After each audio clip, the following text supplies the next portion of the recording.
Notre innovation permet de prendre un deux roues électrique et de pouvoir se déplacer n'importe où et de le recharger et de le verrouiller en une seule fois.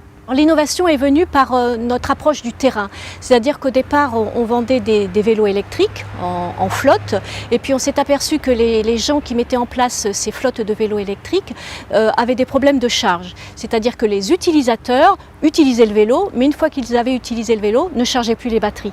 Donc il fallait apporter un système complet pour que cette démarche qui était importante et prise en charge par les utilisateurs puisse aboutir sur du long terme à quelque chose d'important. Nous avons été aidés par plusieurs sources. Déjà au niveau gouvernemental, puisque notre société est déclarée jeune entreprise innovante depuis 2009, ce qui nous a apporté des soutiens auprès des collectivités, auprès de la région, etc. D'autre part, on a été aussi soutenu par Oseo, qui nous a accompagnés dans notre programme de recherche et développement, et puis par la région PACA, qui nous a soutenus pour pouvoir élargir le nombre de salariés. Donc on est soutenu d'une façon générale, mais au niveau technique, pour l'instant, on est seul.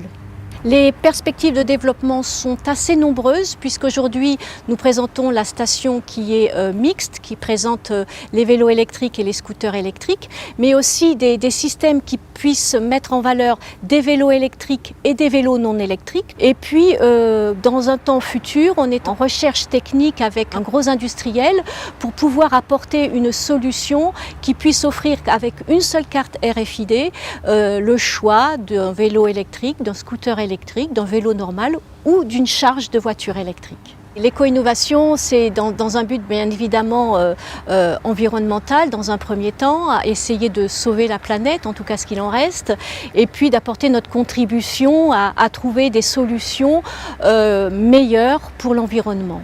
L'éco-innovateur doit s'armer de patience, d'abord, c'est la première qualité, et puis s'il croit en son produit, qu'il croit en son projet, c'est d'y aller, d'enfoncer les portes et puis d'aller toujours de l'avant.